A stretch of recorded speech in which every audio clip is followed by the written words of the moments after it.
Adesimama yamamu nyina ha amama kwaba ede ba Sompa prematobre kase eboso hye nso se ene ye midweek ukuada bosome ebone de toso dedu eda ba kon ensempa ye nsentwerofo anya adaje wo motase nyansamo te se besepa ene kwenu mahaban eno ene esemofo nso waso ne nyina so de aka wonua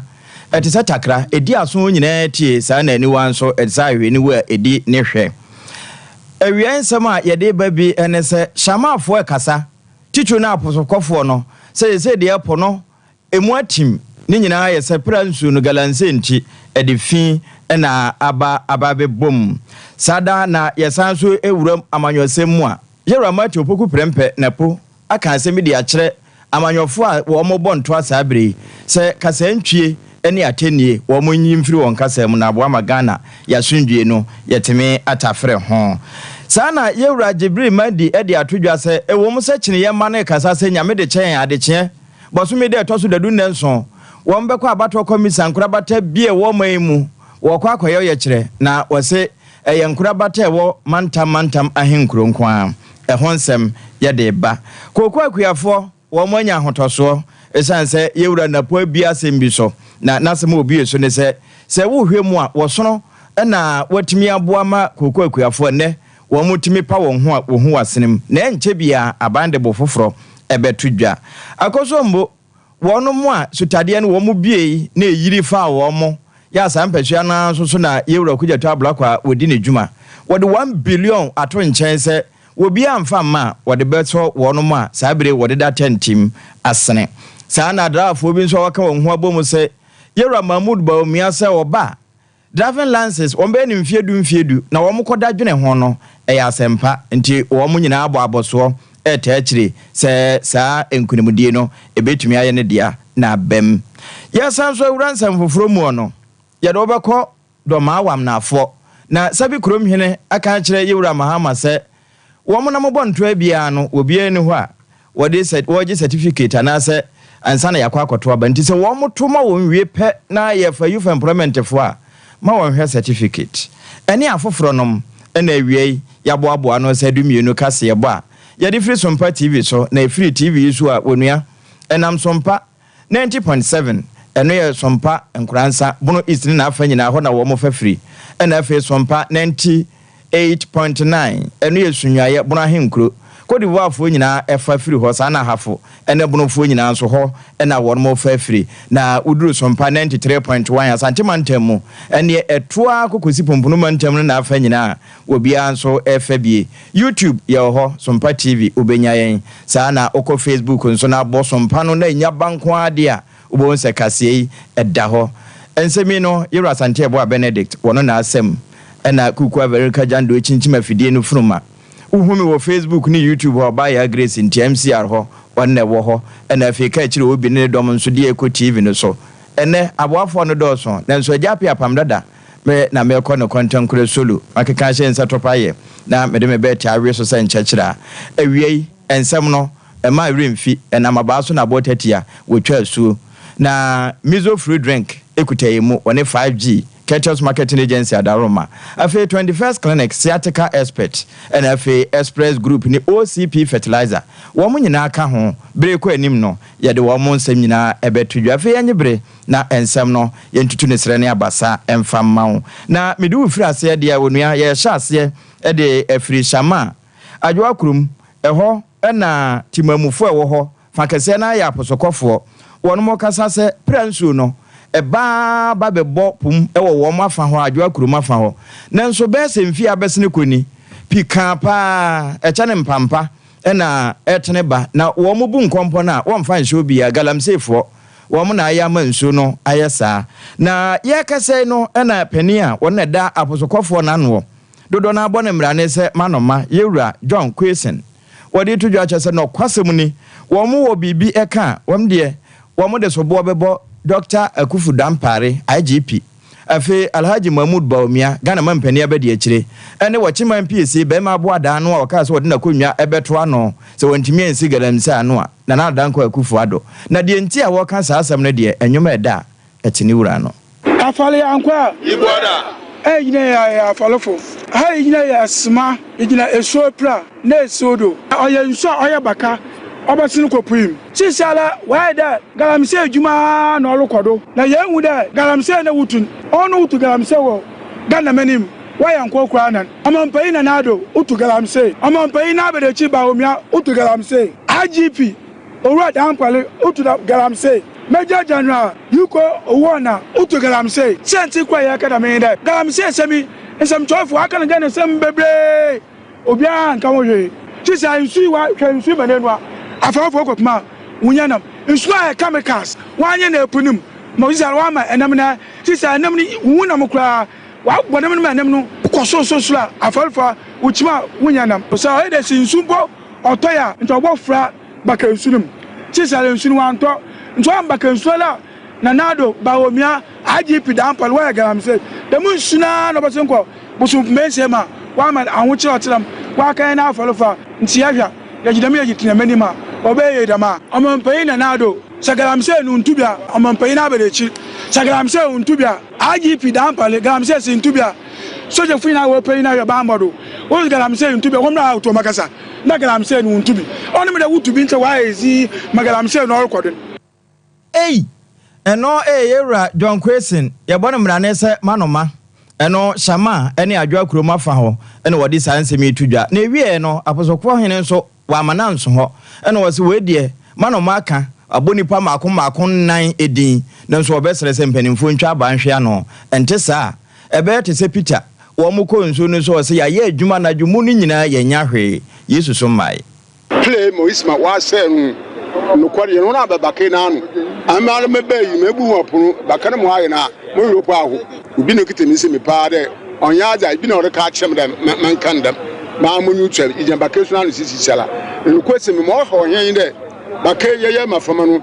ati ifu ama ye bayi mpo ana na mliza ago bakana anu ebipo sachi bunu batte mpano ma yafa eji kuhwe yikizi ensusu nkan na abeni mu mpanyimfu wanse no ya no anu yanum yejigwa yejihuraze yejigbo ye hokupo be ya ncheda yi bia na yeso gima nale onu mpo no nwaji anani hia wa ase anu magaleme se ya yeti anu wa me ya ase nti wo mo amazina wo bobbo ho ban ma wubi je na da men yame ya nsu no nwa be kroje o se ne nsu no nkanka nsu ato ma weyi kasa akoprim anami hia wu anama nketenketa akasene wakan wodo waba fom no ni ha wu wa mesisi aye wo hom akaw ya bonsa na ya akọ yakonyiye bi mbifie no kwasem ni wa ya hwo amagana man apofodomi hala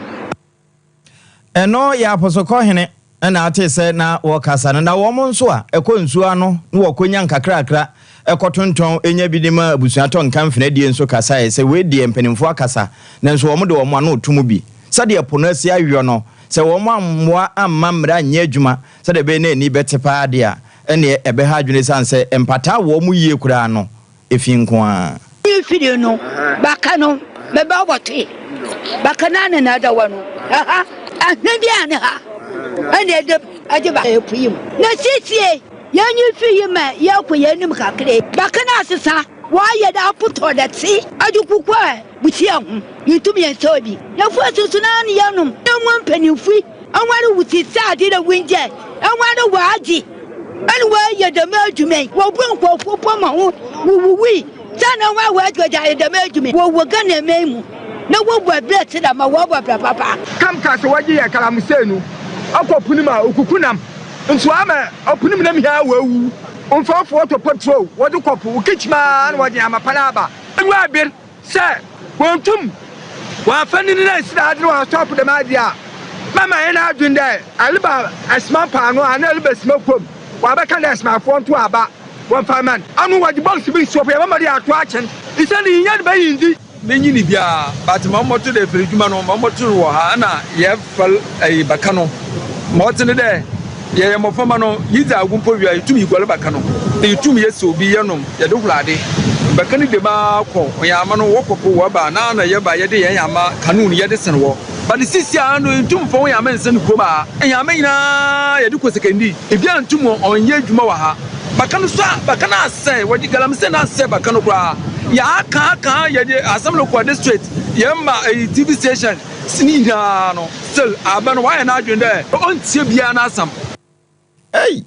eno wono ma ewo Shama ene na afa na ate se wo mo kasa se de pransuo na no openso ekọ ogwai wo se na enye kra na we mu de aba beto so achesa mpa se de wo kan na sa pepepe ene tie yento aso na fe yenko amanyosemu na eno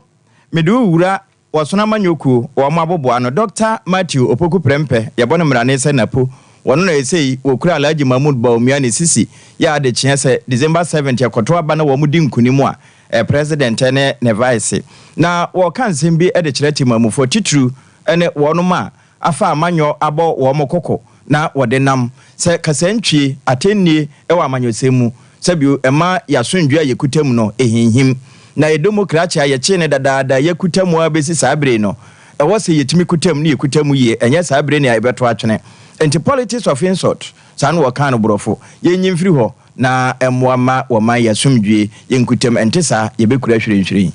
no ekuro de modia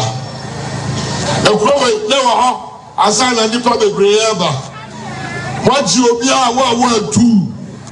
be kame ho a be jabe kwa ne nse be pa be ho ekuro ye ne do abupeti obi a wo koma bi ye ma me sai kuro se kuro sai ya akwa ma me tra ha anye yi Ethiopia oti kroma o so de basabasa de beso kroma no efri na ko basabasa na ba ni fie basabasa na ba ni be di woni fie o da ho ni abefa na ko o ma me di basabasa ni wo kroma de bio te obia o ye party di bia dimraso ababe bo wo bai yebo bi nwurewu no bi ewa asrafo bio yebo bi bebotuo emfa de hu ndi nko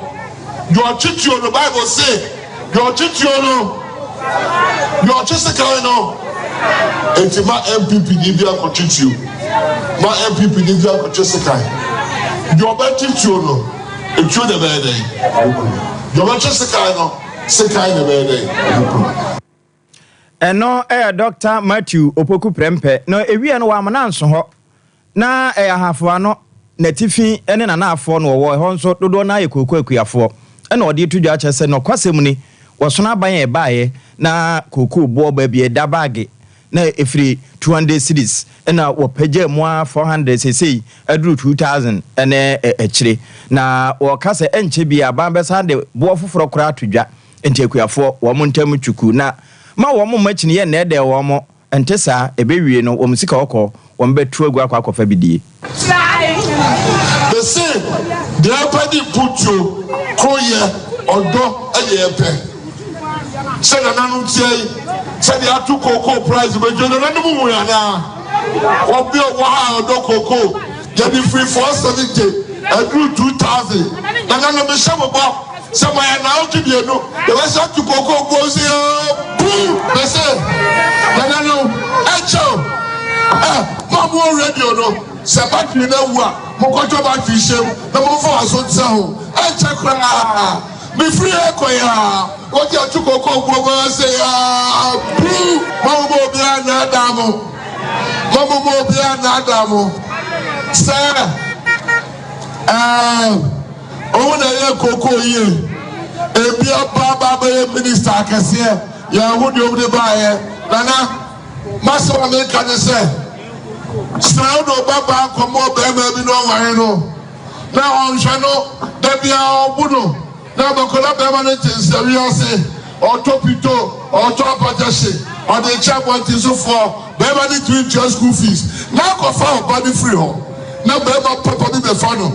no do be anyem oba wo baako enkolai ko school owe ayomu hospital wa pasa se amankola no odokoko aba jedika na jara say oh akasa abaya kimeyo yi yemeyo yesu so that ye sha oba beboa mo kacha NDC for say the god abo wo fi adunsia ya so nsuo ya so ansa beboa ya so nsuo ya so ansa and then you are Cabo Browser. Abai Papa and MPP Abai. Abai Jim and Anamoni MPP Abai.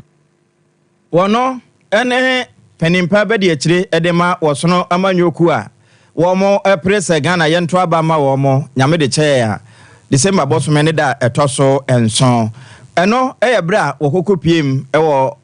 ahafo ene na afa etifi ne na afo na saa koku asem a wo boss ya na akuafo no nso akasa bie se nokwasem ni womo tenatena se ya Ghana aban na ojaija Cote d'Ivoire womo ben no esan se ho de se ye pagya mu ani na se ye pagya Cote d'Ivoire abom na Ghana de ne da so ada fom sa afa ene se tie bia smogre be ye adwuma koku no womo ede bekọ na we kokobodo pani yewra Joseph Boahenedu wone nsantwerofo edi nsawoso na akuafo ka ho ene wo ka se sabio anansi wofia de onwene ntentan ye naso musa ebo no nka wose na awatwi kura won mabo nanso akoba tani madechie wotie onina no wo mo twan mampani. And we have to harmonize,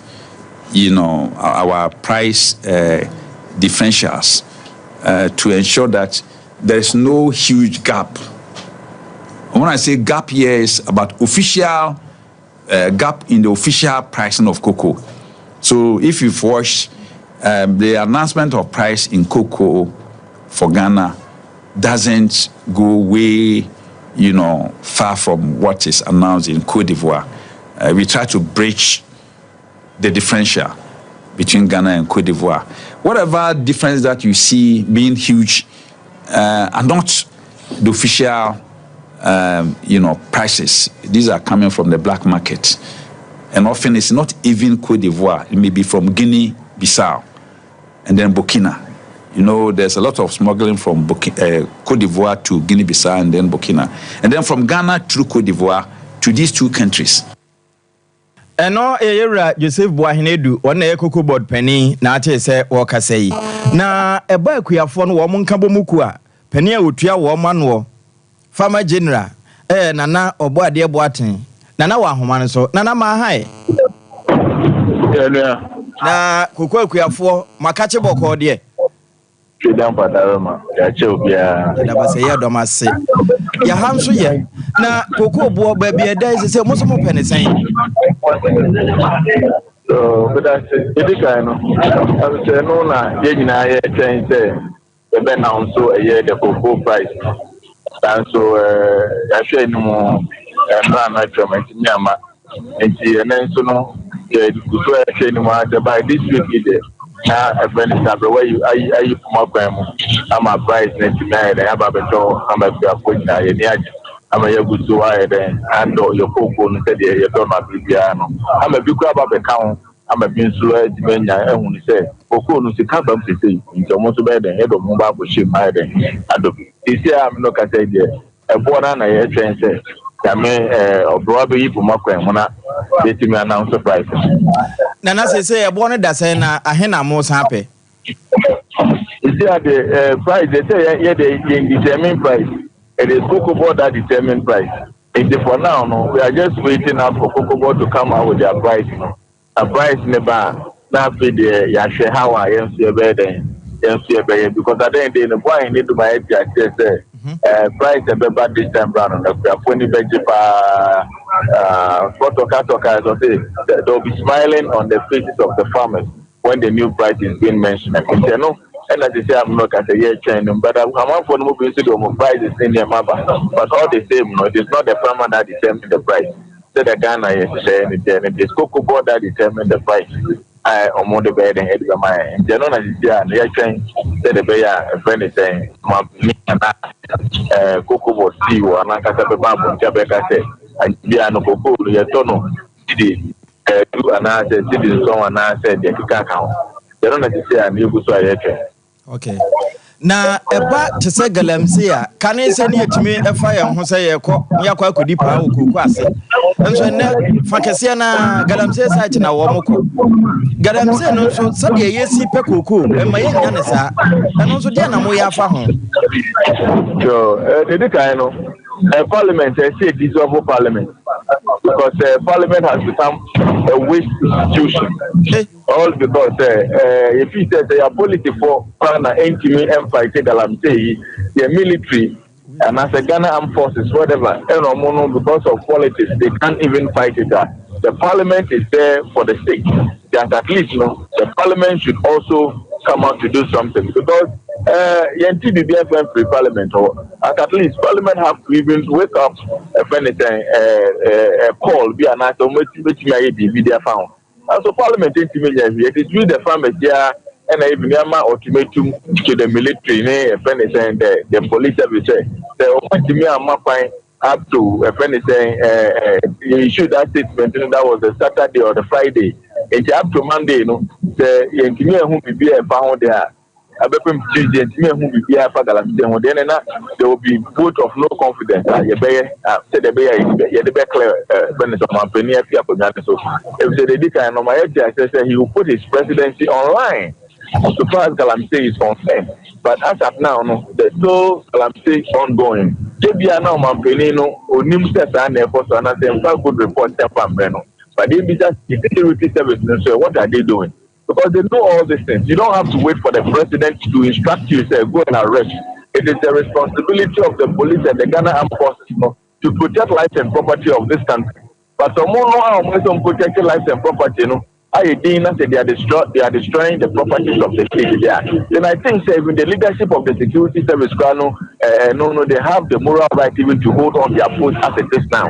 But at the end, they failed, a very big fail. But I'm still fighting it. Yeah, concern farmers. They started to fight the Galamsey fight, and I tell you, now you go so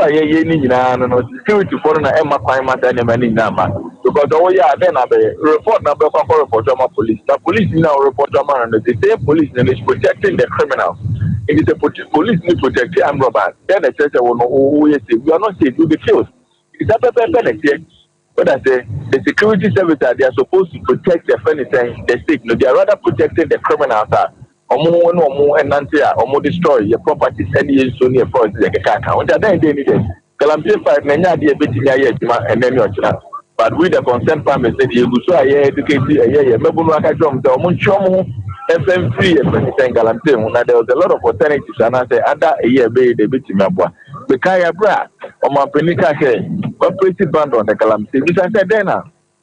Munas Commission here, and I said, Lance and Muna resources somewhere. They did nothing. Yeah, in a pro, if you mobilize the farmers, you mobilize the friends, Mabuno Galamsey, convert to almost 2,500. Young people are more into Galamsey, convert them into farmers. I mean, not as a big farmers. You're converting, but the Edicano Acadia here are getting because supported them a blue. And you may need enough function. You don't know, and then go back to the Galamsey. I'm not a day. Or more, you are for it, you need a for it, they are saying that. This is the wake up call. Or that the end and another one also asking for what fairly. Because Omo look so cheap in a way, say, or him here so cheap. I want to want my to Galamsey will crew. I want to mean carry all in the name of politics. Say, politicians have a car and the account. It is very serious. And then make say the first Ghana Empire got collapsed, and the second Ghana Empire will collapse again, and we are in the edge of collapsing. All because the attitude that they show on the first Ghana Empire, and the same thing never, because they lose confidence in their security service. They lose confidence in their leaders. But that's the same thing that happens in Ghana, modern Ghana. They lose confidence with the security, with our chiefs, with everybody. They say, "I do be happen to be a provider." Say, "Who's the car?" Oh, who they? Who be buy? We are to police in the way because who is that? What I say? And this is what is happening in the country. We are for we are here. And nothing I can say. If you are not man penning to you, and nothing I hear in the impeachment, but I can make you know and yes. Now to say, yeah, can we? That's a still yeah, can impeachment. Let him do another on there, and then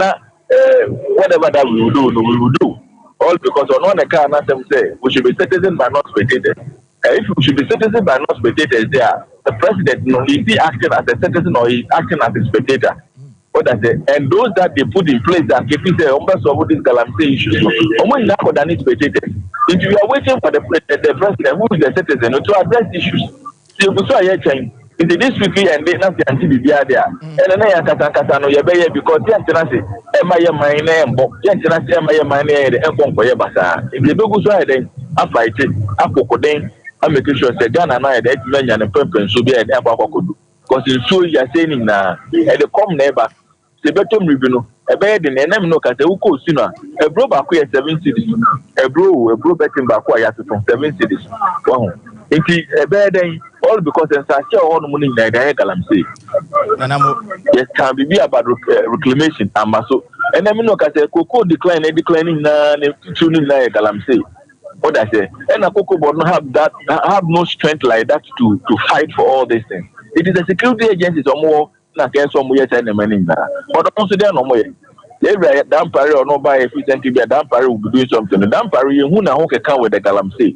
And now with the other friend saying immigration service, any friend is saying the Ghana Armed Forces, the whatever they need, all of them have become liability. So they don't even deserve to hold their position. What I say, you can't say gentleman, we now mobile shit. In general, so much who answer say, Ghana never copy.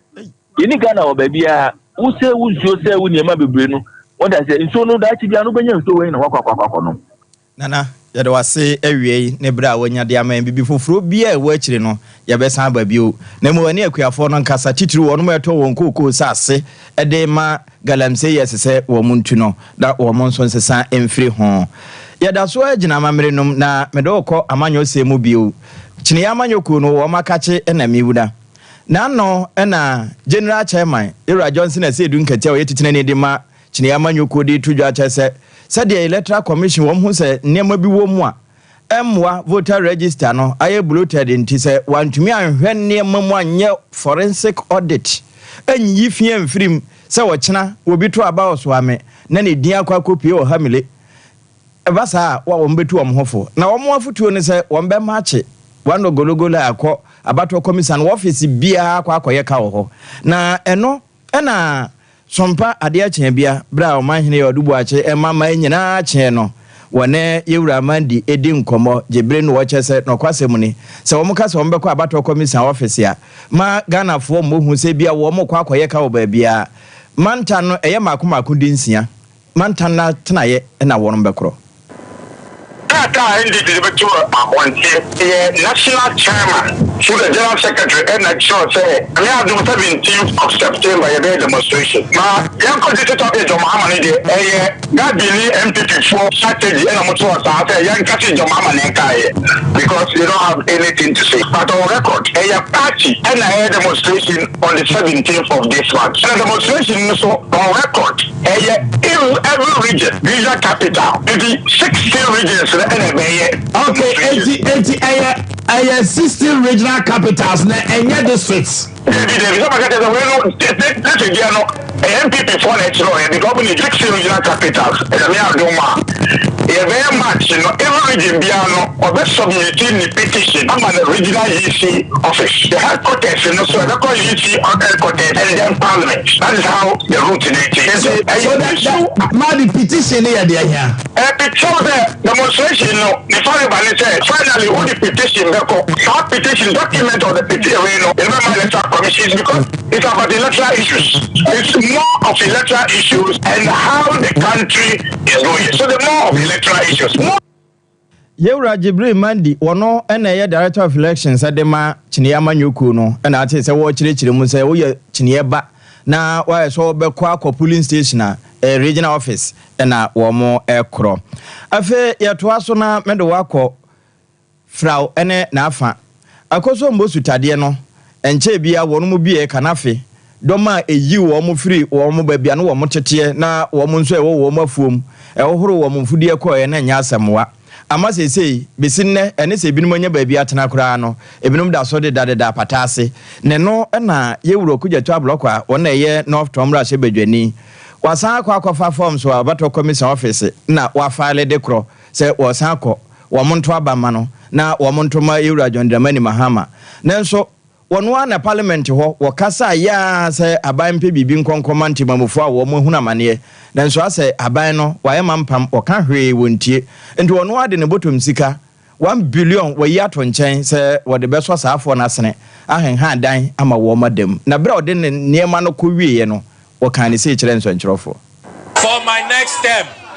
my priority will be the total resettlement and total compensation of all victims of the VRA spillage from the Akosombo and Pond dams. As we speak, 1,360 of our fellow constituents, my beloved constituents, remain in tents. That is unacceptable. That is inhumane. That cannot be allowed. And so in my next term, I'm going to dedicate all efforts towards the full and total comprehensive resettlement and compensation of all victims, the over 12,000 victims of VRA's village. And we are not Tom Rasebejani, Euro Kuja Blocker, Bra, or then form so come about our commissar. Say, or Sanso Akubu, and now or cancer, Semia, and Echnie, is easy or more etieno. It could be the Alliance of Drivers Ghana. Now, Wama can be, say, one more day, Alleged Mahmoud Bomia, Bra, or then I know just some air to Jano. Wakachre wom say one day kura wo ba semampania adrafo driving license a sabi obo so means ya na afibia amokogye no obe ni mfiedu na ebinum se enya no kure emra kura amakwan wo makoda adwene ho ahwe nkrata ma hu se papa na adwene a wo ka no emu edu nyansa no so pa nti wo mbeta na chi se de be no obetimi aba na wo matimi ayo saa botae na wo de asi nani so no pani a wotua wo ma no yewura kwakubu aten wono na wota adomi achi bra wo mo bodwa kese wotafo na wode wei eto yanim na moya sentrofo a no ma disade na de esi atu ya bako moya sentrofo sesi amene o ka sei sadama you get to talk insurance with me by the phone who says insurance work papa na say ya papa ba me say no juma ma this is say na de ko 3.8 million sai je we dia ba to ko okreti ayi to wasa ni ministers efani adawo first canon from so muslim ena ya bokasa treasurers akese and never me no ma insurance to try to verify who says insurance make canon papa na say ya papa le to fi enu say say me no ka say guys are like already say bibia ya plan say ya na jota say bibia ya register ka ya plan bibia ya jota ba me say no juma say change na so I dey jota ba me say no juma I just say dem ba me dey ku for da ya no edosu me no central for mo di adansi ese first no last bill e bi ki private car when am I no police here support o show last year bia o say and na ko say myself dey ka mo cheru na ono be dia no and na ba me any yera akufo do mo pay license ama na last bill ki torture dey for me e fe di pa for two who is an idea dey choose how to police need to make ba me na akufo do sanu ojuma all my this ewie ya no wamna nsuho no wase we de woto de amane mampani dada John Dramani Mahama adafo nim hawo na penso wo mo fa mu pa na sabre ya bibia kodegitas ne de wontum na ka tira Ghana for say na la tie campaign nye ko Ghana for na nyina akohwenu mapa ana do akwa ene yeru ba me aye na ya magana central for abwaye magana for aswati na jumadi no aye pepe media be central for wa na yeru ajoma ma ka se short memory eso ese adawa for short memory laba yes sorry fi ada se for proper ke yo ya ka ni be die choka kan sana ya de die esie atwa so se be ya bela for ya do adawa for yes na ka no mati ase media no adawa for ka bia so ya kwada sore ya former president mama say insurance matum 500% insurance na die chia system Ghana o ma so 3.8 million adawa for mutia ya bono mama say ni Ethiopia madani dofu ya ko ma se ko je panel ba won so wa sore insurance wa nya obo abene insurance me adames is the money you ya to su yenu na subsidy at the petrol so you know what is abraso you know what is abraso you know ko for na petrol subsidy it's not petrol mo possible place and then you no say petrol mo what market was a galon probably 86 abalo subsidy mu ha dia gana so twem ha mini amana ne bani from ya kwada so le 2014 former president Mama sai she le twem tinama oyesi kan petrol ma adamo for sell ya petrol e bi ni foka e wa ko be banka o petrol be kan na ejuma all because so sidi da so ma ye no Mama to be petrol ma. One ne kasa Edema Alliance of Drivers ye wo Ghana hatafo no wo mu hia ya one nsentwerofo di ahia ere kwakubu aten na ate se wo kasa no na ne se ye kan we nyina no onua aburochire ka boefo nti wo ye brebre na akoduru ho wo no ma akwa ba bia de kas ba wo mo nkompreni sanse hosika no e wo soro pa se wo hwe na enema nkoye wo to na enko na wo tare na awaya pekwan bitu na betu kwan so ama express group for nya sa adwuma no ma wo mo nenim aburochire kwan no ni ho nkrata na wo mo yo no se wo kosua de wo kwa akoye adwuma ana mpo wo konsra hwe no wo no mbeboa wo kaneshi first light ne yankran ena kumase asafo labor run about ho e ho nso ye wo 0249 0004448 0508 111 343 na wafre ho express group for ye do beko sesia utu kwan na sebio utogu na aso na ebisa se wo he wo se meto ase ntine na twetweme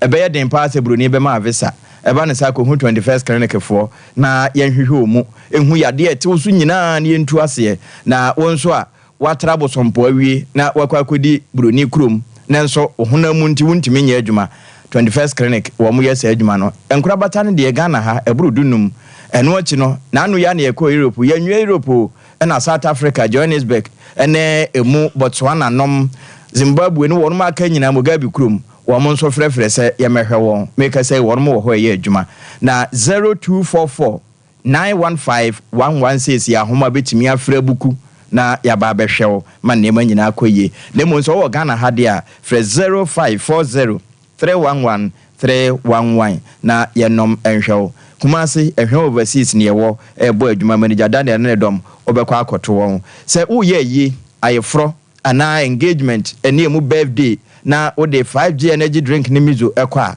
ya wo nkomo enamba bia esanse mizo ne de ye mango ho ne ye maize fruit mango no utimi de yi amango sesere kura film kire se natural enye de edi nso ni asichire ene kala afra ne bia hye ne nso saa Dr. Silas ne domba bia wo bia to nsafra wo a wo mo de bebrɛ 0246 270 221 ene ahoma abefre na agya yadom agye so 3 Herbal Center wo mo de 3 cool capsules abadwa so amemmene bia eboa 2 cool asese wo mojanum afifiri wo honam nani ana ba bia wo bia ebehye nase ama ho ato nti efre ne cool master so osisi ye oya matima cool timi de no ba edu ba bia woni so yo wisi ya twere Burkina Faso se bo acha afrosoro yade kona ko Pedro na emo apidank wo ebu ho saa na Kolinak ne Dani Heba nyina wonse ka bie 0546107107 ene ekuyafo a wo mo de OCP fertilizer ye adwuma bia no wonsa na wafuru so a wonse dwa soro esanse wo mo nyankunimdie enkunim ne se udigu na ya asase kotodwe ya abo so ba bia ebeyi ama atimi anyine tentem na abodoso nso de amawo na nipa wo bedi OCP fertilizer aduaba ye de ayo no wonyine ntem wo ahoden wonkwa ya asabia enso abribia immune system no ejina ne naso eno ane se wuwura ba bia tonko ya ho ne ma no waje wo de 055 590 9437 0555 909 437 ofre ho a ye no bekasa de ehunta bia no ye beka e de akyerew internet no se wohwe na hu yenye e Facebook YouTube ne ba bia cloud internet ya na de na ase no ama wonom na wo mo nso na ama wo ye wo de ma wo a ejina so se pongo biribi no we bia ye kan no CCTV camera nyina wonom bobo fre 0244601933 na wone wo mo emmo na enepa wo mo apretwam wada romanti mempemizo bi nom ewia ye besan bo wakwa mu de aka akire bia ye de beto also 21st clinic yes sciatica expert sciatica no o nerves na wo to ase na fa wo siremu na fa wo nansia besi ase ho no se ho techema eno ene ye fa ne sciatica na etimi bubu o to ase ka wo se dwe wo sirem wo je ho ba bia enye na no na 21st clinic ba ye adwuma pa wo mu yenti abaso bo magine wo Ghana ha ene amono ne enya asem ketewa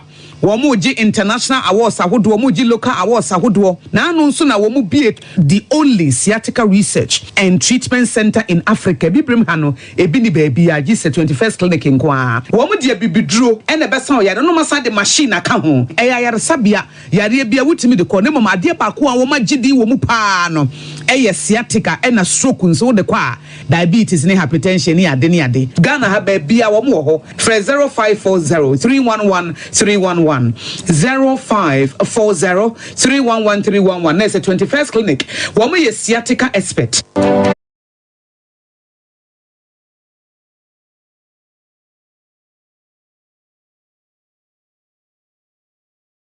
In a can. Mixer 5G is a tasty non-alcoholic drink. It is a perfect companion for all your events, including parties, weddings, and funerals. It is made with green tea, ginseng, guarana, grapes, and grapefruit. Get refreshed with Mixer 5G sparkling drink. For bulk purchases, contact 0246 270 221. This advert is FDA approved. Brakasa ye duabon waso a ne dwumedi wo nipadua biara pomden ene na brabo mu ne hieye pa enye brakasa nko nuaban ne haban bi te se kwunsusu a abonwono ne dia akeka ho no kura enwanunu ahodo a ekwa animu yi ankasa brakasa ne sa nuaban bi nom ne akeka bobudi afa abefo kwan so a ye dia ye brakasa powder siesi nipadua na ba kwa ahodo no ho ban afri mpani yade ne yade ahodo pi ho fa enkodate de ma ba ko freduane anopa ne anwumre anafa enkodate de ma ba ko woni sushie yeti anopa ne anwumre wobra wodidi awie ubenya prekese powder to Kingswalk Heba ne Heroes Heba Accra Okesi Drug Lane Dani Heba Kumase Mensa Takrade Mose Pharmacy ne Greenlight Pharmacy Sunwane Cash and Carry Supermarket Asantoa Heba ne Bibidro Depot Techiman Sewa Heba Mampong etufo mfre 0550 19 15 14 prekese powder aduane san yedro FD ahwehwe san kratu emu agiatum hey sewa me hu acho me na no me bisa ekra so kwa brochu Kwaku afeina mebeko menkrata krani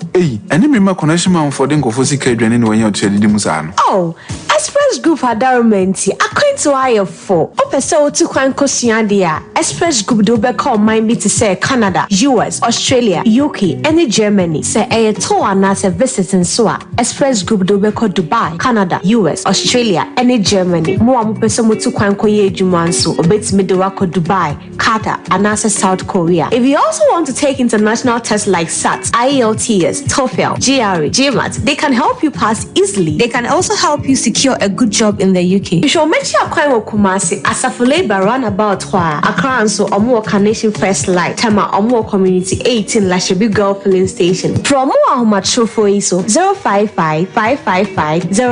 0067 and 0249 000448. Here in Ghana, when it comes to chicken, the good old days are back. Why?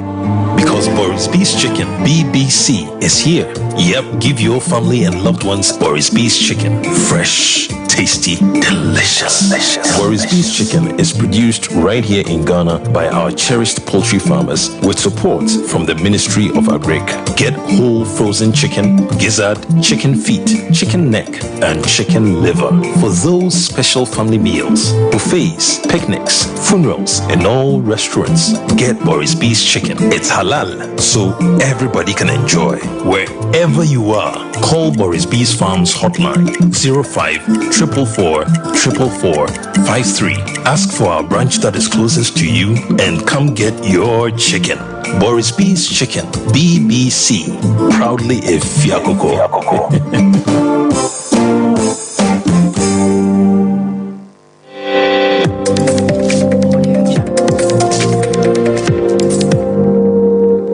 Sompa TV, Emma Aketiapa.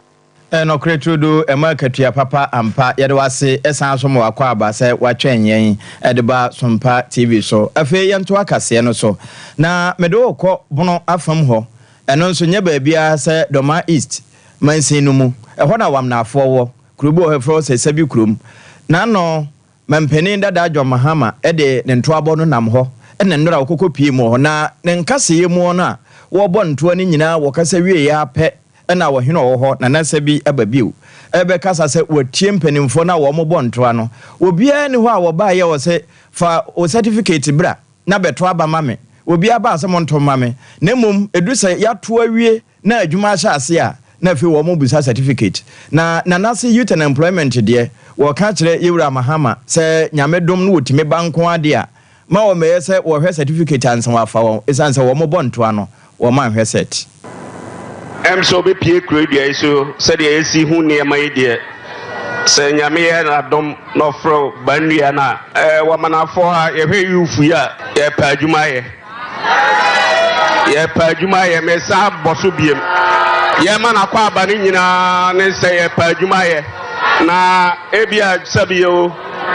Yaje, ye pejano amana cook druso hono. Na yamai. Ebedu say ye form wadwuma mu no na fe na kofa certificate bra Yewura basa na ya ha adwene sabi ye beto abaya ma we ye peja we ye muso obia certificate na basa bia ebedu say pa adwuma mo na Yewura say odo certificate ba na ye da adwene ama ye ma na ye ma nananom na ye hawo Yewura mi so tie na so pam na babia di ombe wura bia ombenya bibia abomwa manne manana no makohoma no awie peye etosu mienu your forest kese pa da krodua mu mrantie wo mu nyina edoma chain operators enti Yewura wadaroma wabepie ha ya mesre kakra forest yi ya dia mrantie ya dwuma mo ye nyina ne se omu wie omu kobunua ehwa de wo ma ne se ye the concession amatachima ni bi obere no obebunua ni nyina lodu ko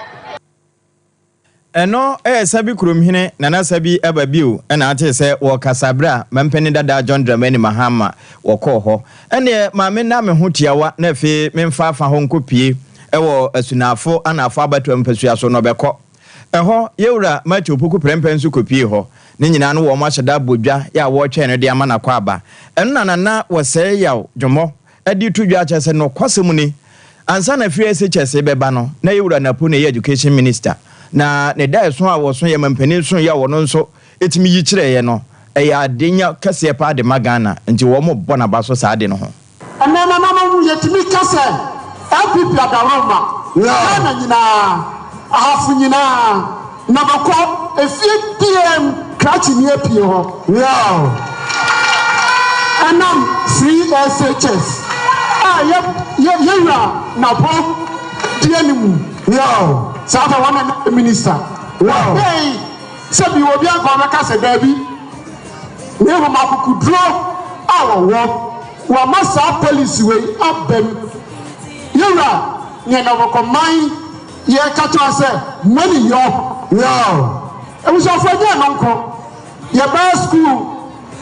mututu ye de nye ma bebre na school for tablets teachers laptop Odaya kesiye ni yemi bibi ene yesi free bibi STEM education nana wɔsɛe yɛ adwomo ni fahene wɔ no bɛkɔ na ate sɛ na wɔma Yewura Napo akɔ aba no wɔ hoahoa no no na honorable Kwasi adu sɛ wɔno nso de ne krataa kɔ ahafo ano atifi sɛ wɔgyina mrahyɛ badwa akonnwa no so na fe wakɔ akɔpere na honorable editor dwa kyerɛ sɛ saa bere a wafa forms a wɔ file no wɔka kyerɛ timamufo a wo nyinaa sɛ wɔn nta nachi na wɔn to aba no mana na wɔn to aba bia wɔsono gyina no hɔ na ne ba gyina na we di odwan no ba bi ogyina hɔ na no nso ne ba egyina wɔn to ama ɔno sekyine yɛ ba no yɛntoma Yewura John Dramani Mahama na wɔmra na wɔkɔ akɔpere ade a wɔnya de aba ɛyɛ yɛn kunimdie asas na yɛdi ogya no sɛ ya kɔpem sɛ yɛdi bɛwie ekunudie adwuma no a yɛfiri ase media minimisa wo yɛn di sini ba a wɔka bi akyerɛ MPP ni bi na afoano no fofo nyinaa bɔ wɔ abɔsoɔ pɔ sɛ 20 2024 7 December on beto abey no bi mi say why am MP that is abano me na me win ni wa hafo no yanama ye ko nyina ye hwe ye tie ye koso Ghana miame ahodo nyina bebia ye mampanyini dada oye o mampanyi a oti apatam John Dramani mama nambia ensencheni ni nyina so kyerese ye papa John Dramani Mahama so Ghana for ayen Ghana mampanyini dada ya meka se o nyina ni se ko ne ko ka kyere obia wakase